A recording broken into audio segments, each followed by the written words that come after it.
Hey, what's going on, everybody? This is Steve from Harbor Marketing Agency, and in this video, I want to give you my best tips on how to create a subscription box website that converts. So before I dive into the different pieces of a subscription box homepage, I wanted to go over a couple different types of subscription box funnels first. So with every website, and especially every subscription box website, you want to make sure that you have a way to collect customer emails. Not everybody is going to purchase the first time that they visit your website, and so it's really important that you collect their email address to ensure that you can, market to them later on, nurture that lead, and eventually get them to convert into a paying customer. So there are really two ways to do this in the subscription box industry.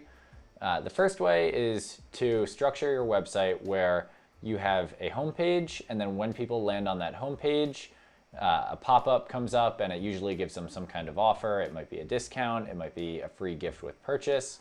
And if they're interested in whatever offer you're presenting to them, they can choose to input their email address in that pop-up.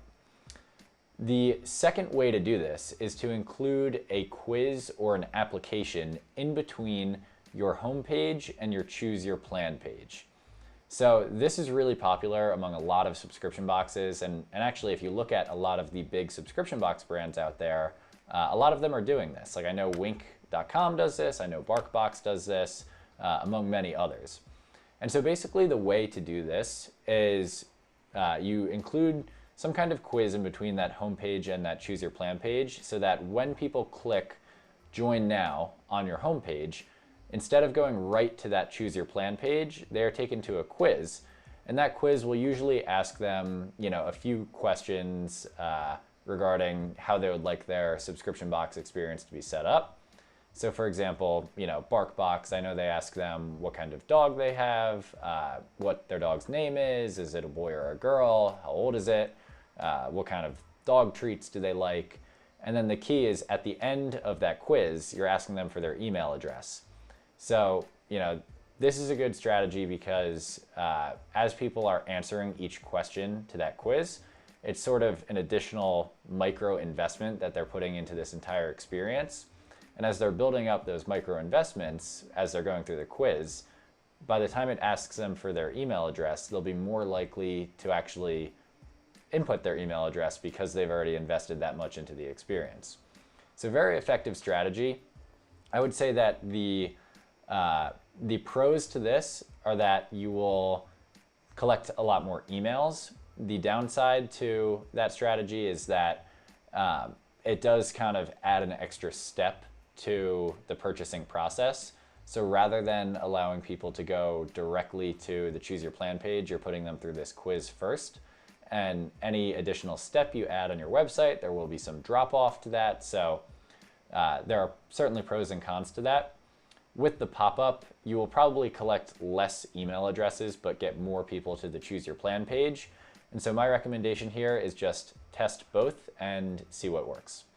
The next thing I want to go over before we dive into each specific piece of the homepage and the Choose Your Plan page is a really important concept called the path of least resistance to checkout.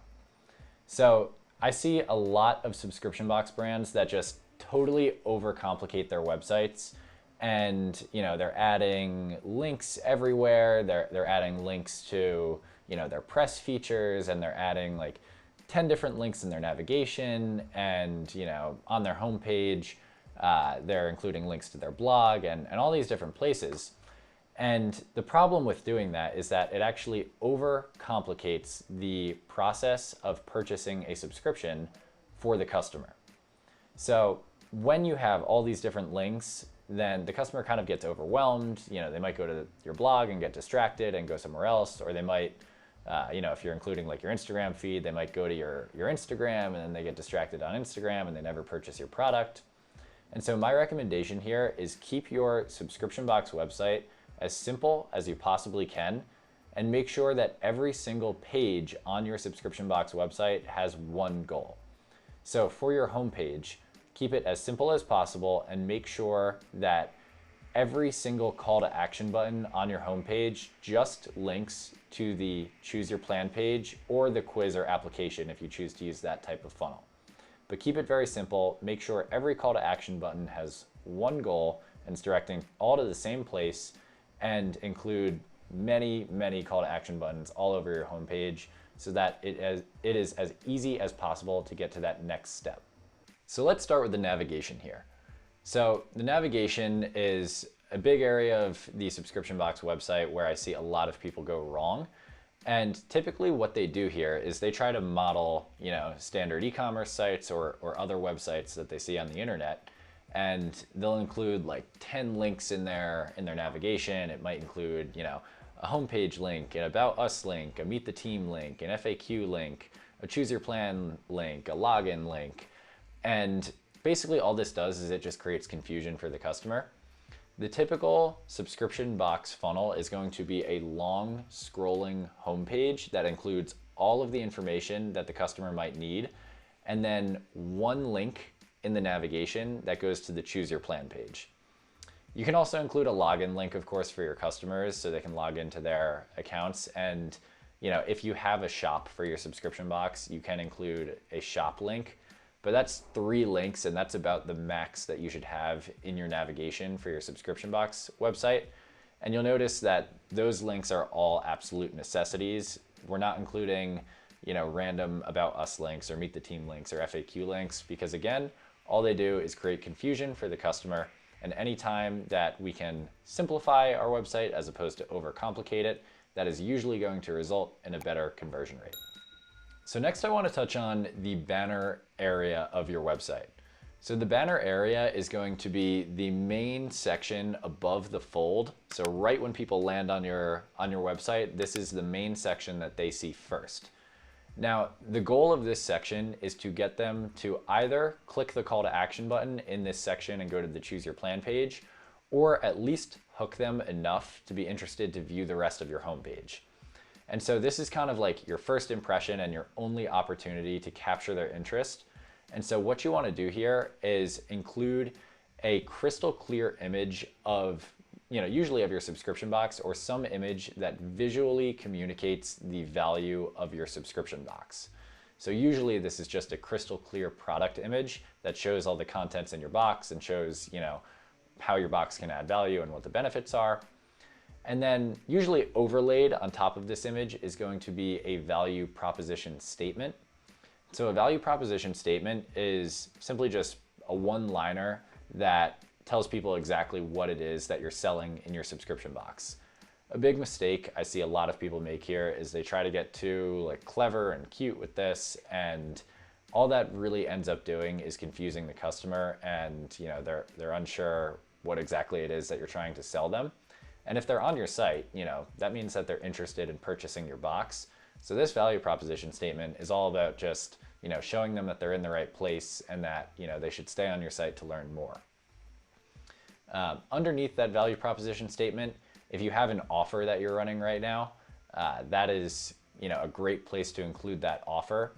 You want to make sure that everyone who is on your site sees that offer. So you can guarantee that everyone will see it if you include it right underneath the value proposition statement, right when they land on your homepage. And then finally, underneath your value proposition statement and your offer, you can include a call to action button that says join now or subscribe now, and that will link to your Choose Your Plan page. Okay, so at this point, people have been through your banner image area, they have seen your value proposition statement, and they are hooked, and they've decided to look at the rest of your homepage. So the next logical question after someone has decided that they want to stay on your homepage and they're curious about your subscription box is, how does this work? That's where the How It Works section comes in. So the How It Works section really is just to provide some clarity for your site visitors. This should just communicate that this is a subscription and it is not a one-time purchase. It can set shipping expectations for them, so let them know how long your box is going to take to ship. And it can also do things like encourage them to share their box on social media once the package arrives. So this will usually be laid out in a 3-step format. Usually what you'll do is you'll have 3 icons spanning across the width of your site. And the first icon might say something like choose your plan. Maybe you'll have some subtext underneath that that says choose between monthly, 6-month, or 12-month options. So you're letting people know the different options they have for when they decide to subscribe. The second icon might say, we'll get working on your subscription box right away. Then maybe the subtext says, orders ship out on the 20th every month. So in that second icon, you're just giving them some information about what they can expect from a shipping standpoint, how long is the wait going to be, and when do you ship their boxes each month. And finally, the third icon might say something like, the box arrives right at your doorstep, and the subtext might say something along the lines of, be sure to take a picture and tag us, at your subscription box handle when the package arrives. So again, this is a really important section because it provides some clarity for people on the fact that this is a subscription, lets them know shipping expectations, and encourages them to share on social media. It's much better to let people know that this is a subscription right off the bat and have your customers understand what they're getting into, and also set those shipping expectations ahead of time so that you don't get that buyer's remorse where people sign up for this and they don't know it's a subscription, or they think they expect it to ship right away and then it takes too long, and you have angry customers blowing up your customer service, which obviously nobody wants. So right underneath your banner image area, include your how it works section. So after your how it works section, what I like to do is include a what's in the box section. The what's in the box section is absolutely critical to the success of your site. The reason that this is so important is because this what's in the box section will show people exactly what type of products they can expect to receive in your subscription box. So up until this point, you've probably just told them that it's like a dog subscription box, or a yoga subscription box, or a clothing subscription box, or whatever your subscription box may be, but you haven't actually provided examples of the specific types of products that they'll receive in your box. And so this what's in the box section will actually give your customers specific examples of, like what type of clothing is included, or what types of dog treats, or what types of dog toys are included. And so if you have a high quality box and you're very confident in the value that you provide in every single box, which you should be, you should definitely include a what's in the box section. The way to do this is to include a crystal clear image of your subscription box with all of the contents that you put in every single box.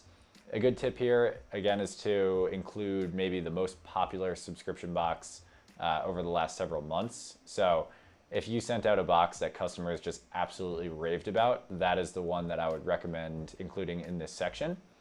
And then next to that box picture, include a bulleted list of all of the different categories of products that you include in your box on a monthly or quarterly basis if you're a quarterly box.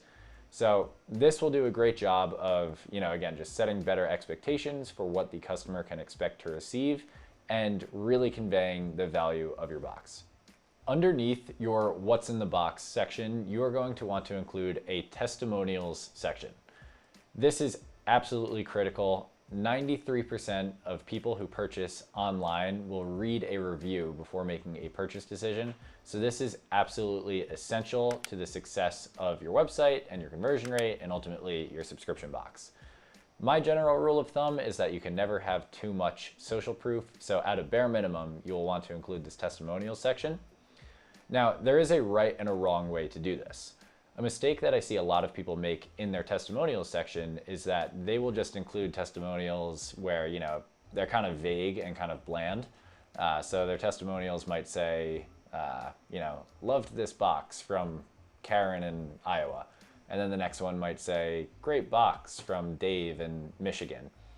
And the problem with testimonials like that is that they don't actually explain the problem that your subscription box solved for the customer. It just shows that they liked it, which is great, but it doesn't show the problem that your box solved. So what you'll want to do here is comb through your testimonials and try to find ones that actually talk about the problem that your box solved for that customer. Because if one of your customers is experiencing a problem and your subscription box was able to solve that problem, then it's pretty safe to say that a larger number of your customers out there, or your potential customers, are experiencing the same problem. So if you can showcase that your box has provided value or solved that problem, then that will speak a lot more to those customers than just a vague or bland testimonial that just says, loved this box. So that's my tip for the testimonials section. At the very least, make sure you include this section on your website right underneath that what's in the box section, and this should do wonders for your conversion rate. So finally, the last piece of your homepage should be your FAQ section. This usually goes right at the bottom of your homepage, and what I like to do here is look at the common objections that people have to purchasing a client's subscription box. So, rather than just picking a bunch of random questions that you think might be relevant to your audience, what you want to do is identify the top 5 to 10 most common objections people have to purchasing, and then address those in your FAQ. The reason that this works so well is because rather than just letting your customer objections go, unanswered, you can include them in your FAQ and proactively get ahead of them so that, if people have an issue with purchasing your box or they have a question, it gets answered, and then they can go ahead and purchase if you're disarming those objections correctly. This is a really effective strategy. Rather than letting those go unanswered and having them leave your site never to return, just address those in your FAQ and you should see an increase in conversion rate. And of course, in your FAQ, you can also include information about shipping and more common customer service FAQ questions. So now let's move on to the Choose Your Plan page. So the Choose Your Plan page is going to be the page that people land on after they click on any call to action button on your homepage. So side note there, on your homepage, all of the call to action buttons should all link to the Choose Your Plan page. Don't, be that brand that has 20 different links linking off their homepage and people have no idea how to get to checkout. Make it as easy as possible for people. Your homepage should have one goal, and that is to get people to the Choose Your Plan page. So once they're on the Choose Your Plan page, what I like to do is keep this as simple as possible. The Choose Your Plan page is not a long, lengthy page with, a ton of information on it. Basically what I like to do here is have them land on the page. They are presented with, maybe one column for a monthly option, one column for a 6-month option, and one column for a 12-month option. And they basically have 3 choices that they can make: monthly, 6-month, or 12-month. And they can either choose one and go to checkout, or not choose one and exit the page. The reason I like to keep this simple is because if you include too much information on this page, people can often get overwhelmed, and it makes it difficult for them to make a purchase decision when they're feeling overwhelmed. So, again, the general structure here is they land on the page. The first thing they see are these columns of different plans. And then maybe underneath that, I'll include a little bit of social proof. So like another testimonial section, but that's it. This page is not the time to share your Instagram feed or show them your latest blog post or show them a new video that you created. At this point in the customer journey, they are already in the purchasing process. So they're already considering purchasing. And you don't want to distract them with, external links or anything other than just choosing a plan and getting them to check out. So there you have it. That is how to build a subscription box website that converts. If you enjoyed this video, reach out to us at harbormarketingagency.com and fill out our intake form to see if we're a good fit to work together. Talk to you soon.